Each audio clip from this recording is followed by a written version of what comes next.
February 7ರಿಂದ start ಆಗಿದ್ದ T20 ವಿಶ್ವಕಪ್ನ climax ಸ್ಟೇಜ್ನಲ್ಲಿದ್ದೇವೆ. 20 ತಂಡಗಳಿಂದ ಈಗ 2ಕ್ಕೆ ಬಂದು ನಿಂತಿದ್ದೇವೆ.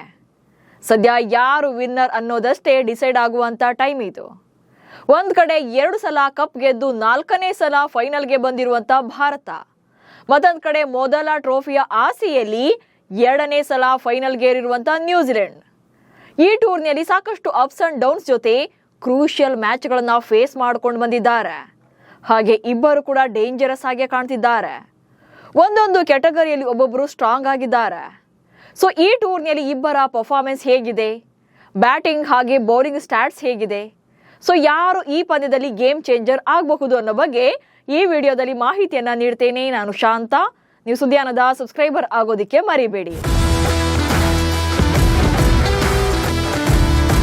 Bharat versus New Zealand. ಕ್ರಿಕೆಟ್ ಜಗತ್ತಿನ ಎಲ್ಲರ ಕಣ್ಣು ಕೂಡ ಈಗ ಈ ಎರಡೂ ತಂಡಗಳ ಮೇಲೆ ಇದೆ. ಪ್ರತಿಷ್ಠಿತ ICC ಟೂರ್ನಮೆಂಟ್ ಗೆದ್ದು ಯಾರು ಚಾಂಪಿಯನ್ಸ್ ಆಗ್ತಾರೆ ಅಂತ ಕಾಯ್ತಿದ್ದಾರೆ. ಭಾರತೀಯರಿಗಂತೂ ಕೂಡ ಇನ್ನೂ ಸ್ಪೆಷಲ್, ಯಾಕಂದ್ರೆ ತವರಿನಲ್ಲೇ ಟೂರ್ನಿ. ಭಾರತ ಕೂಡ ಫೈನಲ್ಗೆ ಬಂದಿದೆ. ಸೊ ಇದಕ್ಕಿಂತ ಬೆಸ್ಟ್ ಮೂಮೆಂಟ್ ಮತ್ತೊಂದು ಸಿಗ್ಲಿಕ್ಕಿಲ್ಲ.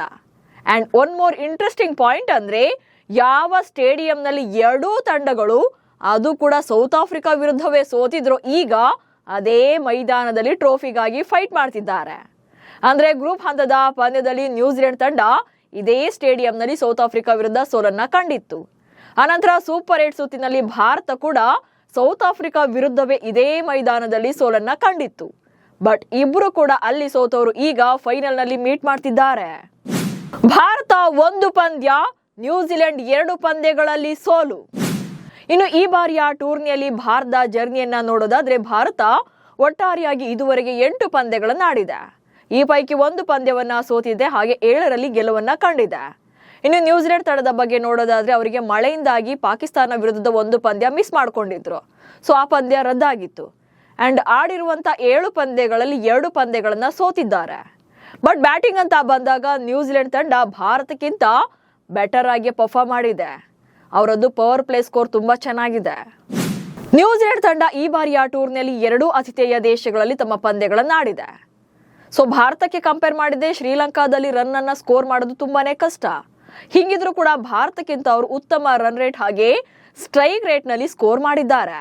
ಸೊ ಭಾರತದ ಪವರ್ ಪ್ಲೇ ಬ್ಯಾಟಿಂಗ್ ಅವರೇಜ್ ಅಥವಾ ಫಸ್ಟ್ ಓಪನರ್ಗಳ ಬ್ಯಾಟಿಂಗ್ ಅವರೇಜ್ 27.31 ಇದ್ರೆ, ಕಿವೀಸ್ ತಂಡದ ಬ್ಯಾಟಿಂಗ್ ಸರಾಸರಿ ಅಂದ್ರೆ ಓಪನರ್ಗಳ ಸರಾಸರಿ 41.68 ಆಗಿತ್ತು.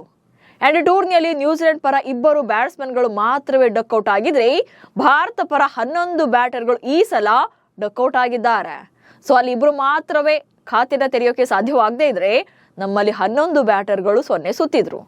ಬಟ್ ಬೌಂಡ್ರಿ ಹಾಗೆ ಸಿಕ್ಸರ್ಸ್ ಅಂತ ಬಂದಾಗ ಭಾರತದ ಹತ್ತಿರಕ್ಕೂ ಕೂಡ ನ್ಯೂಜಿಲೆಂಡ್ ತಂಡಕ್ಕೆ ಬರೋಕೆ ಸಾಧ್ಯವಾಗಿಲ್ಲ.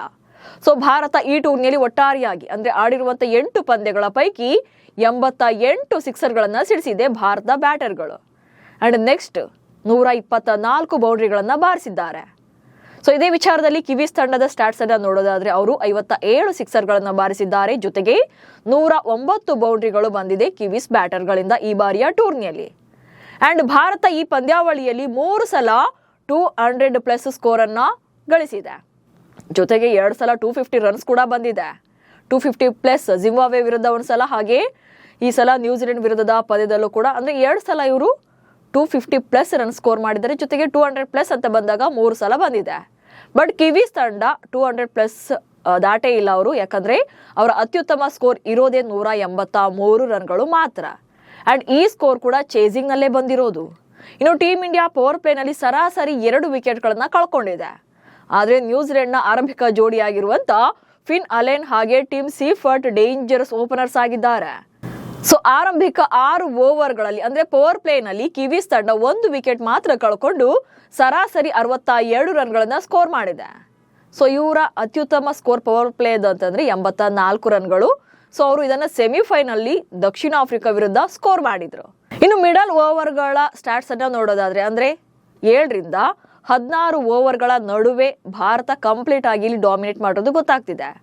ಸೊ ಭಾರತ ಮಿಡಲ್ ಆರ್ಡರ್ ನಲ್ಲಿ ಅಂದ್ರೆ ಮಿಡಲ್ ಓವರ್ಗಳಲ್ಲಿ ಬ್ಯಾಟಿಂಗ್ ನಲ್ಲಿ ಸರಾಸರಿ 3 ವಿಕೆಟ್ಗಳನ್ನ ಕಳ್ಕೊಂಡು 93 ರನ್ಗಳನ್ನ ಸ್ಕೋರ್ ಮಾಡಿದೆ. ಅದರಲ್ಲೂ ಇಂಗ್ಲೆಂಡ್ ವಿರುದ್ಧದ ಸೆಮಿಫೈನಲ್ ಪಂದ್ಯದಲ್ಲಂತೂ ಅತ್ಯುತ್ತಮ ಸ್ಕೋರ್ ಬಂದಿದೆ. ಈ ಮ್ಯಾಚ್ ಅಲ್ಲಿ 123 ರನ್ಗಳು ಬಂದಿತ್ತು. ಇನ್ನು ಡೆತ್ ಓವರ್ಗಳಲ್ಲಿ ಟೀಂ ಇಂಡಿಯಾ ಅಷ್ಟೇನು ಬಲಿಷ್ಠವಾಗಿ ಕಂಡಿಲ್ಲ. ಕೊನೆಯ 4 ಓವರ್ಗಳಲ್ಲಿ ಸರಾಸರಿ ಸ್ಕೋರ್ ಭಾರತದ್ದು ಕೇವಲ 44 ಮಾತ್ರ ಇದೆ. 3 ಬಾರಿ ಮಾತ್ರ 60ಕ್ಕೂ ಹೆಚ್ಚು ರನ್ಗಳನ್ನ ಗಳಿಸೋಕೆ ಸಾಧ್ಯವಾಗಿದೆ ಭಾರತಕ್ಕೆ. ಬಟ್ ಯಾವತ್ತೂ ಕೂಡ 70+ ರನ್ಗಳು ಬಂದಿಲ್ಲ. ಇನ್ನು ಮಿಡಲ್ ಓವರ್ಗಳಲ್ಲಿ ಅಂದ್ರೆ 7ರಿಂದ 16 ಓವರ್ಗಳಲ್ಲಿ ನ್ಯೂಜಿಲೆಂಡ್ ತಂಡದ ಸ್ಟಾಟ್ಸ್ ಅನ್ನ ನೋಡೋದಾದ್ರೆ ಅವರು ಸರಾಸರಿ 2 ವಿಕೆಟ್ಗಳನ್ನ ಕಳ್ಕೊಂಡಿದ್ದಾರೆ. ಜೊತೆಗೆ ಆವರೇಜ್ ಸ್ಕೋರ್ 89 ರನ್ಗಳಿದೆ. ಇವರು ಕೆನಡಾ ವಿರುದ್ಧ ಮಧ್ಯಮ ಓವರ್ಗಳಲ್ಲಿ ಹೈಯೆಸ್ಟ್ ಸ್ಕೋರ್ ಅಂದ್ರೆ 116 ರನ್ಗಳನ್ನ ಕಲೆ ಹಾಕಿದ್ರು. ಬಟ್ ಡೆತ್ ಓವರ್ಗಳಲ್ಲಿ ನ್ಯೂಜಿಲೆಂಡ್ ಸ್ಥಿತಿ ಭಾರತಕ್ಕಿಂತ ಸ್ವಲ್ಪ ವೀಕ್ ಆಗಿದೆ. ಅವರ ಸರಾಸರಿ ಸ್ಕೋರ್ ಅಂದ್ರೆ ಡೆತ್ ಓವರ್ಗಳಲ್ಲಿ 39 ರನ್ಗಳಿದೆ. ಹೀಗಿದ್ರೂ ಕೂಡ ನ್ಯೂಜಿಲೆಂಡ್ ತಂಡದ ಇನ್ನೊಂದು ಸ್ಪೆಷಾಲಿಟಿ ಏನಂತಂದ್ರೆ ಅವರು ಕೊನೆಯ 4 ಓವರ್ಗಳಲ್ಲಿ ಕೇವಲ 4 ಸಲ ಮಾತ್ರವೇ ಅವರಿಗೆ ಬ್ಯಾಟಿಂಗ್ ಅನ್ನ ಮಾಡೋಕೆ ಅವಕಾಶ ಸಿಕ್ಕಿರೋದು. ಯಾಕಂದ್ರೆ ಅವ್ರು ಆಡಿರೋದೇ 7 ಪಂದ್ಯಗಳು ಅಂದ್ರೆ 7 ಇನ್ನಿಂಗ್ಸ್ ಮಾತ್ರ ಆಡಿದ್ದಾರೆ. ಅದರಲ್ಲಿ 4 ಮ್ಯಾಚ್ಗಳಲ್ಲಿ ಮಾತ್ರ ಅವರು ಡೆತ್ ಓವರ್ಗಳಲ್ಲಿ ಆಡಿರೋದು. ಅದಕ್ಕಿಂತ ಮುಂಚೆಲೆ 3 ಪಂದ್ಯಗಳು 16ನೇ ಓವರ್ಗೆ ಮುಂಚಿತವಾಗಿ ಕೊನೆಗೊಂಡಿವೆ. ಸೊ ಇನ್ನು ಸ್ಪಿನ್ ಬೌಲರ್ಗಳ ಪ್ರದರ್ಶನವನ್ನ ಕಂಪೇರ್ ಮಾಡಿ ನೋಡೋದಾದ್ರೆ ಭಾರತ ಸ್ವಲ್ಪ ದುಬಾರಿಯಾಗಿದೆ ರನ್ಗಳನ್ನ ಕೊಡೋದ್ರಲ್ಲಿ. ಟೀಮ್ ಇಂಡಿಯಾ 8 ಇನ್ನಿಂಗ್ಸ್ಗಳಲ್ಲಿ ಟೋಟಲ್ ಆಗಿ ಅಂದ್ರೆ ಎಲ್ಲಾ ಪಂದ್ಯಗಳಿಂದ ಟೋಟಲ್ ಆಗಿ 59 ವಿಕೆಟ್ಗಳನ್ನ ಭಾರತೀಯ ಬೌಲರ್ಗಳು ತೆಗೆದಿದ್ದಾರೆ. 59 ವಿಕೆಟ್ಸ್, ಅದರಲ್ಲಿ 23 ವಿಕೆಟ್ಗಳನ್ನ ಸ್ಪಿನ್ನರ್ಗಳು ತೆಗೆದಿದ್ದಾರೆ.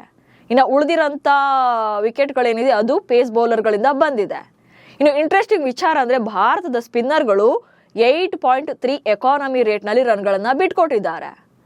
ಅದೇ ನ್ಯೂಜಿಲೆಂಡ್ ತಂಡ 7 ಇನ್ನಿಂಗ್ಸ್ಗಳನ್ನ ಆಡಿದ್ದು ಟೋಟಲ್ ಆಗಿ ಅಂದ್ರೆ ಎಲ್ಲಾ ಪಂದ್ಯಗಳಿಂದ ಸೇರಿ ಒಟ್ಟಾರೆಯಾಗಿ ಅವರು 41 ವಿಕೆಟ್ಗಳನ್ನ ಪಡ್ಕೊಂಡಿದ್ದಾರೆ. ಈ 41 ವಿಕೆಟ್ಗಳ ಪೈಕಿ 18 ವಿಕೆಟ್ಗಳನ್ನ ಸ್ಪಿನ್ ಬೌಲರ್ಗಳು ಪಡೆದಿದ್ರೆ ಉಳಿದ ವಿಕೆಟ್ಸ್ ಅನ್ನ ಅಲ್ಲಿನ ವೇಗಿಗಳು ತೆಗೆದಿದ್ದಾರೆ.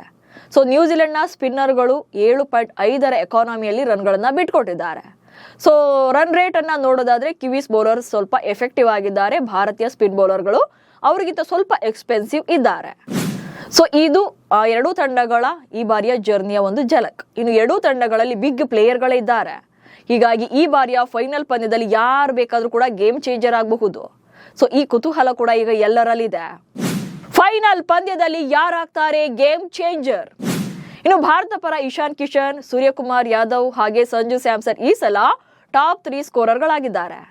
ಇಶಾನ್ ಮತ್ತು ಸೂರ್ಯ ತಲಾ 8 ಪಂದ್ಯಗಳನ್ನು ಆಡಿದ್ದಾರೆ. ಬಟ್ ಸಂಜು ಕೇವಲ 4 ಪಂದ್ಯಗಳಲ್ಲೇ 2 ಅರ್ಧ ಶತಕಗಳೊಂದಿಗೆ ಟೋಟಲ್ ಆಗಿ 232 ರನ್ಗಳನ್ನ ಕಲೆ ಹಾಕಿದ್ದಾರೆ. ಅದು ಕೂಡ ಕಳೆದ 2 ಪಂದ್ಯಗಳಲ್ಲಿ back to back man of the match ಪ್ರಶಸ್ತಿ ಕೂಡ ಬಂದಿದೆ. ಹೀಗಾಗಿ ಅವರನ್ನು ICC ಟೂರ್ನಮೆಂಟ್ನ ಆಟಗಾರರ ರೇಸ್ ನಲ್ಲಿ ಇರಿಸಿದೆ, ಅಂದ್ರೆ ಸೆಲೆಕ್ಟ್ ಮಾಡಿದೆ ಪ್ಲೇಯರ್ ಆಫ್ ದಿ ಟೂರ್ನಮೆಂಟ್ ಪ್ರಶಸ್ತಿಗೆ. ಇನ್ನು ಬೌಲಿಂಗ್ ಅಂತ ಬಂದಾಗ ಮಿಸ್ಟ್ರಿ ಸ್ಪಿನ್ನರ್ ವರುಣ್ ಚಕ್ರವರ್ತಿ ಭಾರತ ಪರ ಹೈಯೆಸ್ಟ್ ವಿಕೆಟ್ ಟೇಕರ್ ಆಗಿದ್ದಾರೆ. 8 ಪಂದ್ಯಗಳಿಂದ 13 ವಿಕೆಟ್ಗಳನ್ನ ಭೇಟಿಯಾಡಿದ್ದಾರೆ. ಸೊ ಇನ್ನೊಂದು ವಿಕೆಟ್ ಅನ್ನ ಪಡೆದರೂ ಕೂಡ ಈ ಬಾರಿ ಟೂರ್ನಮೆಂಟ್ ನ ಅತಿ ಹೆಚ್ಚು ವಿಕೆಟ್ ಪಡೆದ ಬೌಲರ್ ಆಗ್ತಾರೆ. ಬಟ್ ಇತ್ತೀಚೆಗೆ ಅಂದ್ರೆ ಸೂಪರ್ 8 ಪಂದ್ಯದ ನಂತರ ಅವರು ಸ್ವಲ್ಪ ಬೌಲಿಂಗ್ ನಲ್ಲಿ ಎಕ್ಸ್ಪೆನ್ಸಿವ್ ಆಗಿದ್ದಾರೆ. ಇನ್ನು ಜಸ್ಪ್ರೀತ್ ಬುಮ್ರಾ ಹಾಗೆ ಹಾರ್ದಿಕ್ ಪಾಂಡ್ಯ ಎಕಾನಮಿ ರೇಟ್ ಕಡಿಮೆ ಇದೆ ಅವರದು ಬೌಲಿಂಗ್ ನಲ್ಲಿ. ಬುಮ್ರಾ ಈ ಬಾರಿಯ ಟೂರ್ನಿಯಲ್ಲಿ ಕೇವಲ 6.62 ಎಕಾನಮಿಯೊಂದಿಗೆ 10 ವಿಕೆಟ್ಗಳನ್ನ ಪಡೆದಿದ್ದಾರೆ. ಇನ್ನು ಹಾರ್ದಿಕ್ ಪಾಂಡ್ಯ 9ಕ್ಕಿಂತ ಕಡಿಮೆ ಎಕಾನಮಿಯೊಂದಿಗೆ 8 ವಿಕೆಟ್ಗಳನ್ನ ಪಡೆದಿದ್ದಾರೆ. ಇನ್ನು ನ್ಯೂಜಿಲೆಂಡ್ ತಂಡದ ಪರ ನೋಡೋದಾದ್ರೆ ನ್ಯೂಜಿಲೆಂಡ್ ಪರ ಫಿನ್ ಅಲೆನ್ ಹಾಗೆ ಟಿಮ್ ಸೀಫರ್ಟ್ ಇಬ್ಬರು ಕೂಡ ಬ್ಯಾಟಿಂಗ್ ನಲ್ಲಿ ತುಂಬಾನೇ ಡೇಂಜರಸ್ ಆಗಿದ್ದಾರೆ. ಫಿನ್ ಅಲೆನ್ ಅಂತೂ ಸೆಮಿಫೈನಲ್ ಪಂದ್ಯದಲ್ಲಿ 33 ಎಸೆತಗಳಲ್ಲಿ ಶತಕ ಬಾರಿಸಿದ್ರು. ಹಾಗೆ ಒಟ್ಟಾರೆಯಾಗಿ ಈ ಬಾರಿಯ ಟೂರ್ನಿಯಲ್ಲಿ 289 ರನ್ಗಳನ್ನ ಸ್ಕೋರ್ ಮಾಡಿದ್ದು ಪಂದ್ಯಾವಳಿಯ 3ನೇ ಅತಿ ಹೆಚ್ಚು ಸ್ಕೋರರ್ ಆಗಿದ್ದಾರೆ. ಇನ್ನು ಸೀಫರ್ಟ್ 3 ಅರ್ಧ ಶತಕಗಳೊಂದಿಗೆ 274 ರನ್ಗಳನ್ನ ಸ್ಕೋರ್ ಮಾಡಿದ್ದಾರೆ. ಸೊ ನ್ಯೂಜಿಲೆಂಡ್ ಬೌಲಿಂಗ್ ಅಂತ ನೋಡಿದಾಗ ಆಲ್ರೌಂಡರ್ ಆಗಿರುವಂತಹ ರಚಿನ್ ರವೀಂದ್ರ ಬ್ಯಾಟಿಂಗ್ ಗಿಂತ ಸ್ಪಿನ್ ಬೌಲಿಂಗ್ ನಲ್ಲಿ ಹೆಚ್ಚಿನ ಕೊಡುಗೆಯನ್ನು ನೀಡಿದ್ದಾರೆ ಅಥವಾ ಇಂಪ್ಯಾಕ್ಟ್ ಅನ್ನ ಮಾಡಿದ್ದಾರೆ. ಅವರು 7 ಪಂದ್ಯಗಳನ್ನ ಆಡಿದ್ದು 11 ವಿಕೆಟ್ಗಳನ್ನ ಪಡೆದಿದ್ದಾರೆ. ಅದು ಅಲ್ಲದೆ ಅವ್ರದ್ದು ಬೆಸ್ಟ್ ಏನಂತಂದ್ರೆ ಕೇವಲ 6.88 ಎಕಾನಮಿಯಲ್ಲಿ ರನ್ಗಳನ್ನ ಬಿಟ್ಕೊಟ್ಟಿದ್ದಾರೆ. ಸೊ ಇದು ಕೂಡ ಅವರಿಗೆ ಪ್ಲಸ್ ಆಗುತ್ತೆ.